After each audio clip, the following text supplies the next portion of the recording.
Good afternoon, ladies and gentlemen. It's 1 o'clock, so we're going to go ahead and get started. This is ICI's webinar on segmentation and targeting, entitled Segmentation and Targeting in the Era of Interactive Marketing.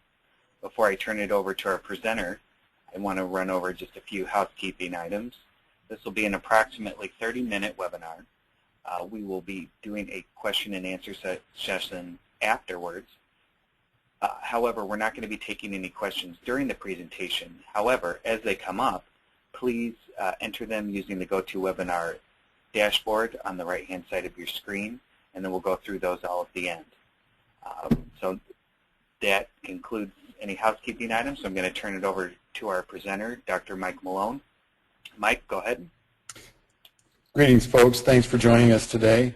The focus of today's webinar is segmentation and targeting in the era of interactive marketing, with a key emphasis on the words interactive marketing. The webinar objectives are to discuss how interactive marketing is changing the whole segmentation and targeting paradigm. And you'll see use of the word targeting throughout, because ultimately you never segment unless you're trying to define a target.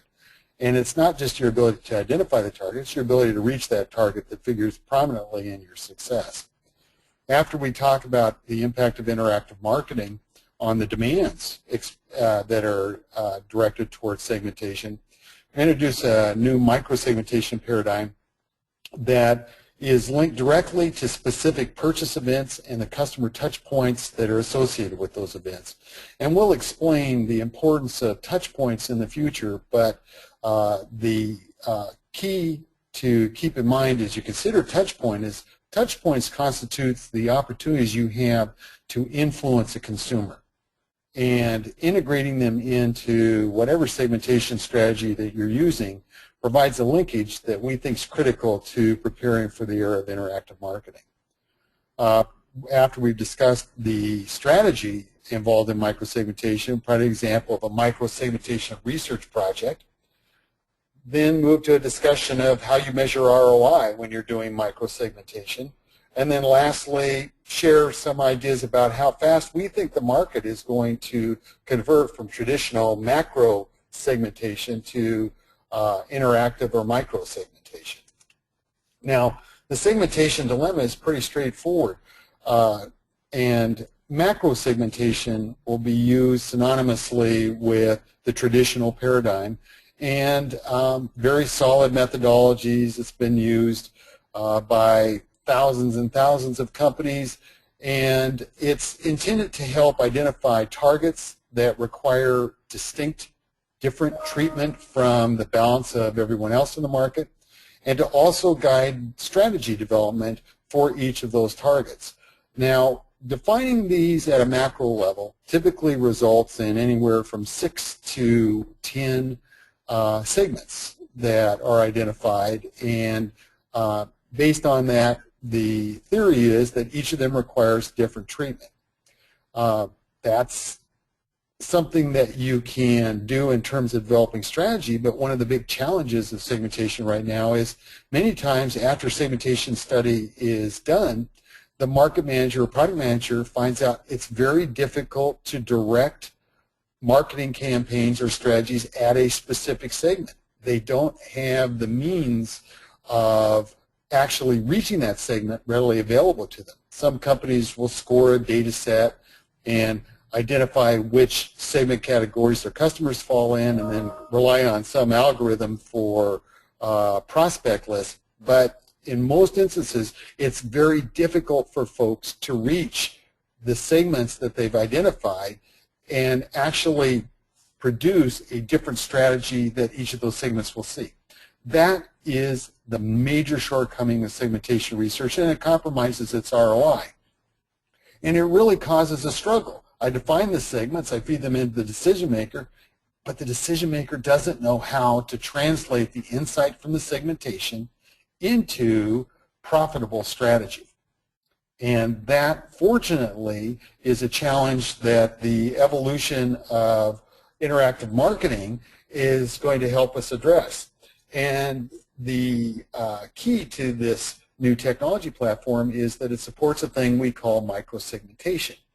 Microsegmentation says, look, having a breakdown of the market into 6 to 10 segments, that's very handy, but it presumes that an individual in each of those segments is going to behave in a consistent fashion every time they purchase something from us or consider purchasing something from us.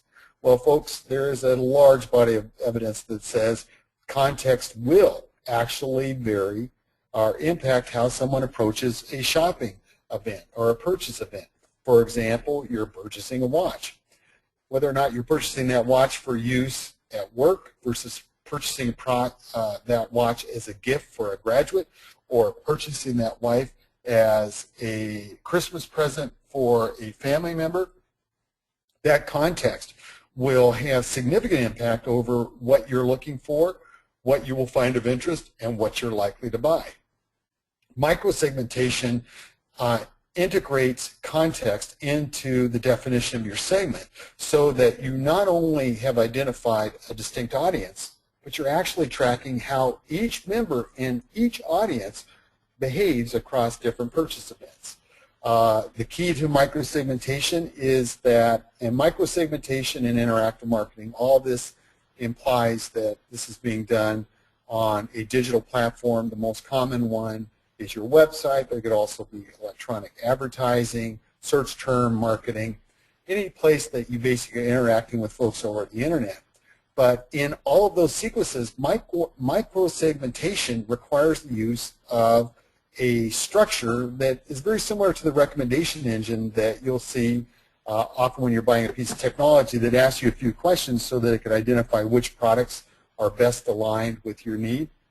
Well, you basically use a structure not too dissimilar from that to capture context-specific data that then allows you to customize the experience the person will have after they've gone through and provided some information via this recommendation engine so that it optimizes content delivery, advertising, positioning strategy, as well as product exposure, promotion, and pricing. With the second level of segmentation that you get from a microsegmentation approach, you will be able to identify not only what works with each segment and what doesn't work with each segment, trial and error, you're finding that, but you learn how to customize it. The other valuable thing about microsegmentation is it really is ideally suited for testing strategy. And we have found, and it makes sense, that the strategies that are going to be most effective on your website in terms of advertising, copy, positioning, pricing, promotion are also going to be the most effective in other channels. So you could use your website and other electronic media as a testing ground for refining and testing strategy that you will deploy across all of your channels. Now, microsegmentation engine, as I mentioned earlier, really boils down to getting information that it could then use to tag each individual that is coming into contact with any of your customer touch points. And those tags are going to have information that says they belong to this macro segment category. So you're leveraging the macro segmentation work that you've done. And here's what they're purchasing in this event.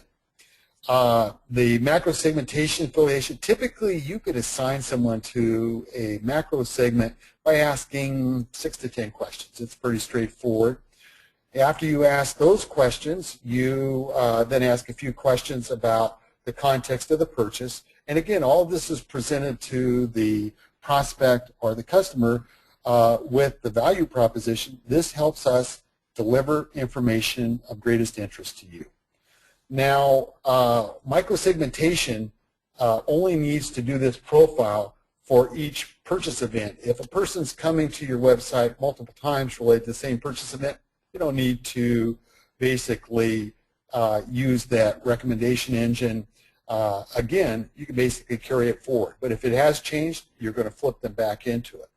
Now, we know that you're going to have between 40 and 60%, depends on the product category, of folks that are not willing to take the time to do the recommendation engine or to give you that fine information, fine detailed information required to do microsegmentation.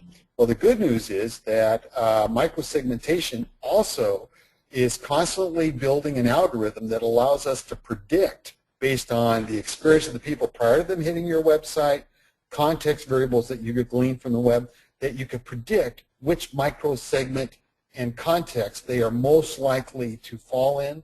And from that, you can estimate microsegment estimate, and you can do it pretty accurately. We believe that the accuracy rate is somewhere between 50 and 70%. So for those folks who won't do the engine or won't use the engine, you have this backup. And that's critical, because once you have a strategy, you start to test it.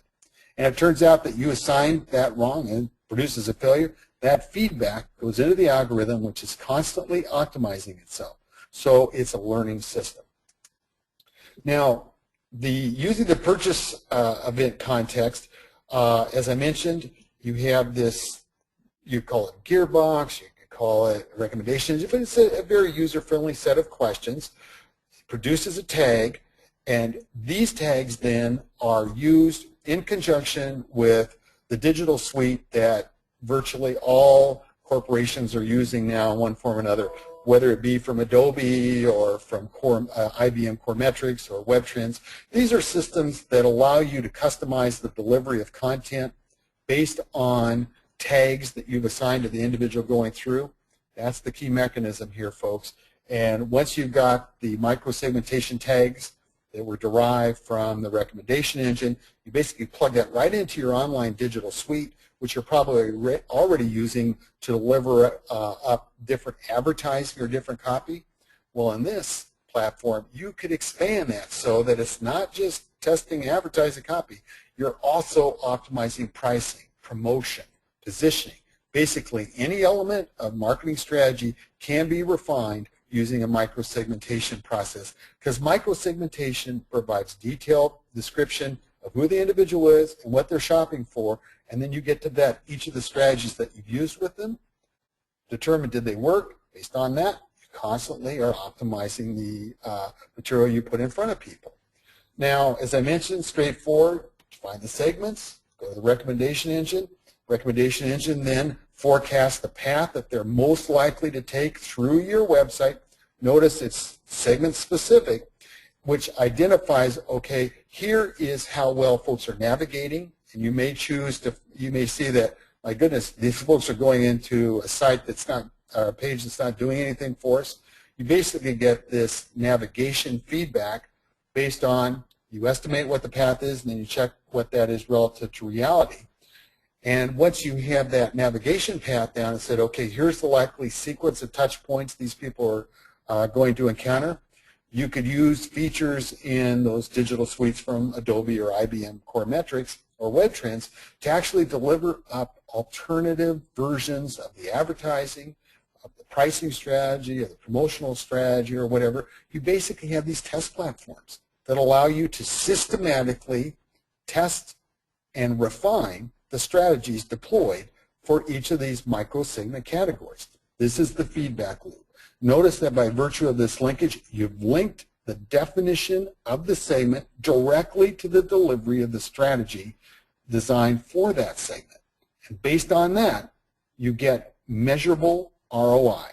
And since it is a self-optimizing system, the ROI is almost always positive and exceeding expectations from our experience. Here's a case study. It was a bank.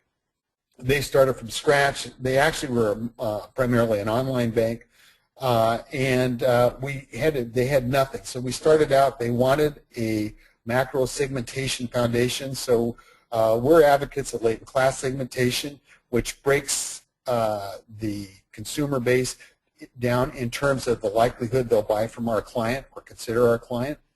And then once that was done, we had a representative sample of each of those segments go through and establish baseline. Okay, when you hit our website, or you see a search term screen or online advertising, how do you behave? What portions of our site do you look at, or where do you go? You basically develop those baseline profiles with a relatively small sample of each of your segment. And that defines the base for measuring ROI as well. Then you create the micro-segmentation engine. In this instance, we put it just on the website and at retail kiosks at all of their branches. And then we define business rules that basically said, for each one of these segments, as they enter these different contexts, we want them to see this content related to advertising, positioning, pricing, or whatever. Now, with those business rules, again, it's a stake in the sand, and you're going to tweak those and improve them over time, but it's a formal articulation of strategy, which you could then test. And then the continuous testing is you move alternative versions of whether it be copy, or pricing, promotion strategy, cross-sell, you name it. You actually come up with alternatives and you continuously test them. Each test takes about 2 weeks, and over time you find out what works and what doesn't work. But more importantly, you're also recording it all in a context of how do these strategies work with these segments, both micro and macro. Now, scope and time parameters, macro segmentation was a very ambitious project that took us about 8 weeks to do. It was 1,200, which for consumers is a not uncommon sample size. To actually calibrate their web behavior, we used a sample of 50 per segment. Actually, that's plenty. And then to do the continuous testing, we created 12 platforms that were distributed across retail kiosks, screens, as well as a client website. And we came up with a quarterly testing program that we would systematically test all dimensions of advertising, pricing, promotion, cross-sell, and positioning every quarter. The outcome of that, folks, it is very straightforward because you have a baseline. And you know who is reacting to your incentives or your offer and who is not. We basically had a 14% improvement in website engagement, which is number of pages accessed and total time on the website, that came with an 11% increase in online loan applications, and we did that within 6 months. And folks, from this was just the baseline. There's been continuous progress since then. It's very tangible. And the beauty of interactive marketing and what allows us to do with micro-segmentation, we actually can go back and look at, here was the incremental gain, because we had baseline, of these new strategies and this new market intelligence system, and we could estimate ROI.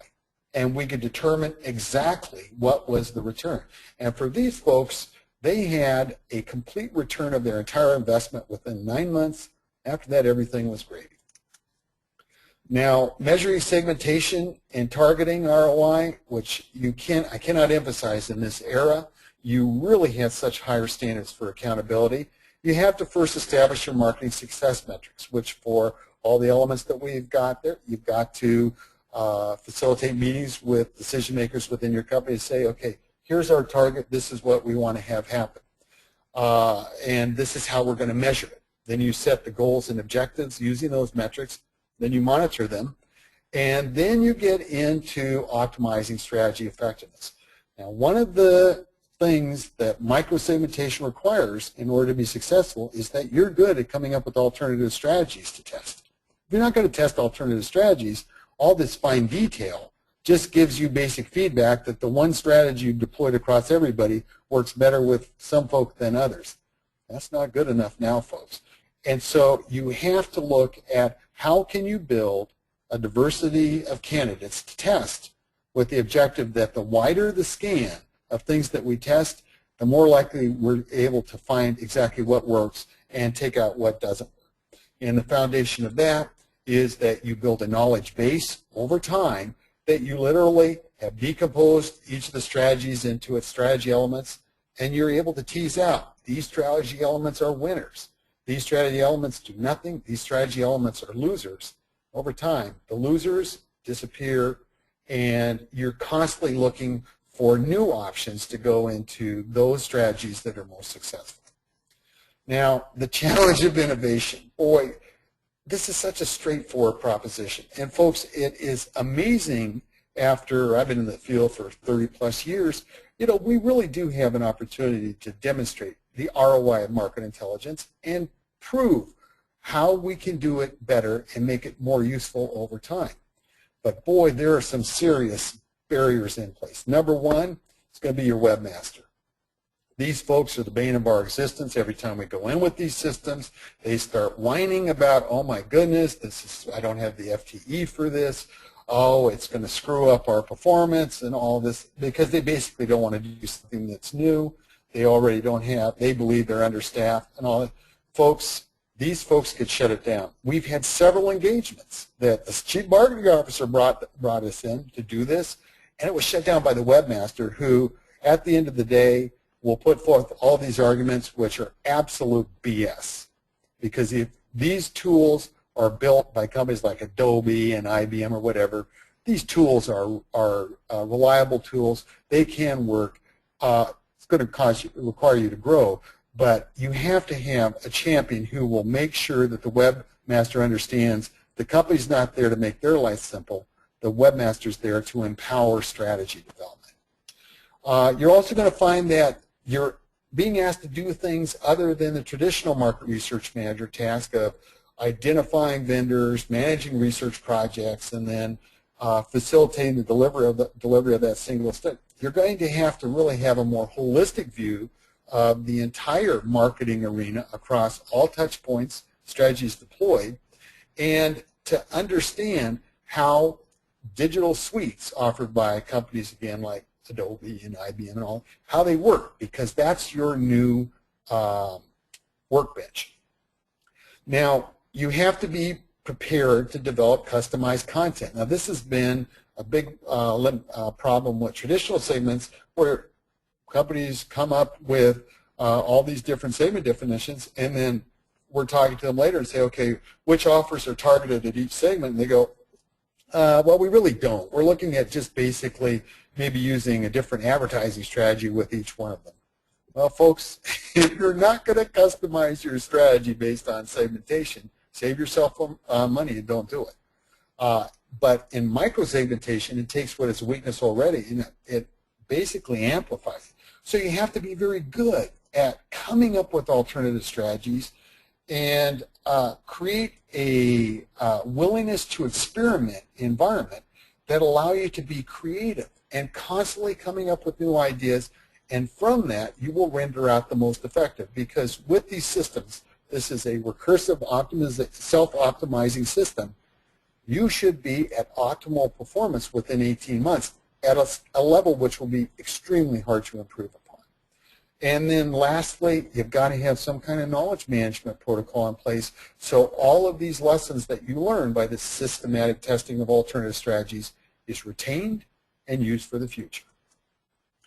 Now, when you look at segmentation and targeting going forward, we have forecasted that like 2012, 5%, and folks, that's generous. We're giving people credit for microsegmentation. It's not really true microsegmentation, but we believe it's going to take off and that there's going to be heady growth 2013, 2014, and it'll be the dominant technology in 2015. Why? Because this protocol demonstrates ROI. Tangible, unassailable measurement of, did the investment in market intelligence actually produce profit? You're going to also have continued advancement in availability and use of web analytics. These tools are used throughout the industry, unfortunately not well by most companies because they produce this fire hose of data. Well, microsegmentation provides one example of taking that fire hose and getting it under control. But we believe that the skill sets that will know how to use those web analytic tools in this context are going to grow. And we've got a new generation of digital marketers coming online that are very comfortable with this.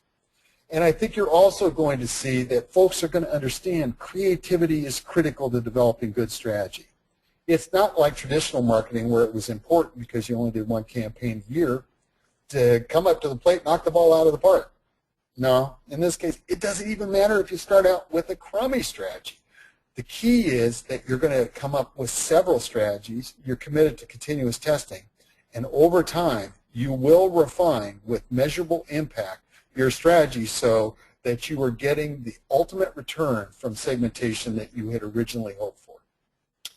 That's a quick overview, folks, of segmentation in the era of interactive marketing. Okay, the first question that we got in is, what do you do with people who don't want to use the recommendation engine? Well, on those folks, you have to estimate which segments that they are likely to be and the context. And it actually, by virtue of using web behavior data, which is what website did they come from, what time of day is it, what time of year is it.